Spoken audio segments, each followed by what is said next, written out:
Assalamualaikum warahmatullahi wabarakatuh. Salam sejarah. Salam historia.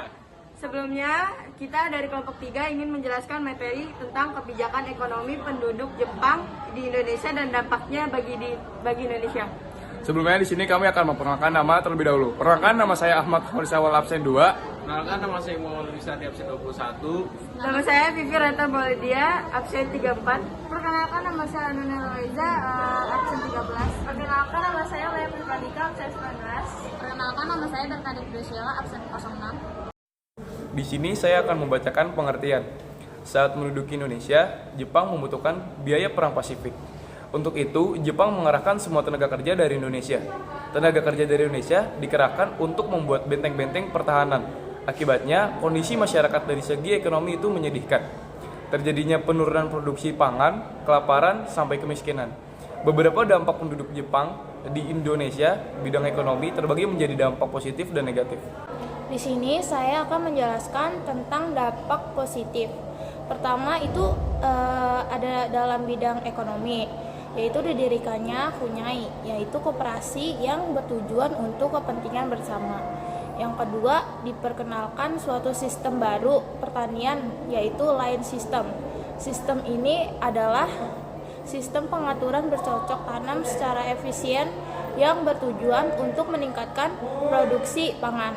Yang ketiga, Jepang di Indonesia diperbolehkan penggunaan bahasa Indonesia sebagai bahasa komunikasi. Bahasa Indonesia juga menjadi bahasa nasional serta bahasa pengantar di sekolah.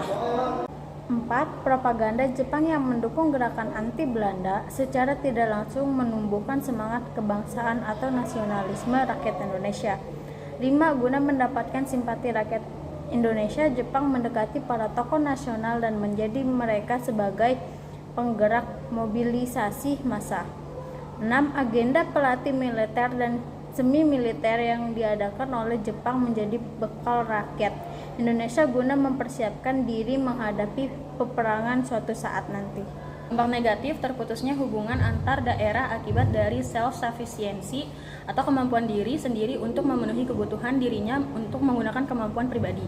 2. Terdapatnya pasar gelap yang tumbuh di kota-kota besar.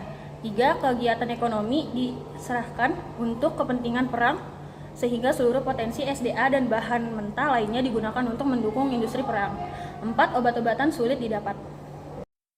5. Peningkatan jumlah gelandangan di kota-kota besar seperti Jakarta, Bandung, Semarang, dan Surabaya. 6. Bahan makanan sulit didapat karena banyak petani menjadi romusa. 7.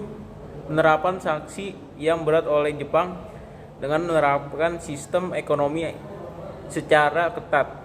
8. Menerapkan sistem ekonomi perang dan sistem autarki atau memenuhi kebutuhan daerah sendiri dan menunjang kegiatan perang. 9. Jepang mengeksploitasi SDA dan SDM untuk kepentingan perang. Nah, 10 ini Jepang mengambil secara paksa makanan, pakaian, dan pembekalan lainnya dari rakyat Indonesia sampai kompensasi. 11. Terjadi inflasi dan krisis ekonomi yang sangat menyengsarakan rakyatnya. 12. Pembentukan barisan romusa dengan panitia pengarahan di setiap daerah. 13. Bahan-bahan pakaian sulit didapat, bahkan menggunakan karung goni sebagai pakaiannya. Di sini saya akan membacakan kesimpulan materi dampak pendudukan Jepang di Indonesia dalam bidang ekonomi. Jepang menyita aset-aset ekonomi penting seperti perkebunan, pabrik, dan perusahaan-perusahaan penting, serta adanya penderitaan rakyat akibat praktik kerja paksa atau romusa. Romusa ini berlangsung selama 3 tahun dari 1942 sampai 1945. Awalnya romusa dilakukan secara sukarela dan dipekerjakan tidak jauh dari tempat tinggal. Namun sistem tenaga kerja mulai dipaksakan sampai kepala keluarga wajib menyerahkan anak laki-laki untuk bekerja karena Jepang mendesak dalam perang Pasifik. Sekian penjelasan presentasi dari kelompok kami, kurang lebihnya mohon maaf. Wassalamualaikum warahmatullahi wabarakatuh.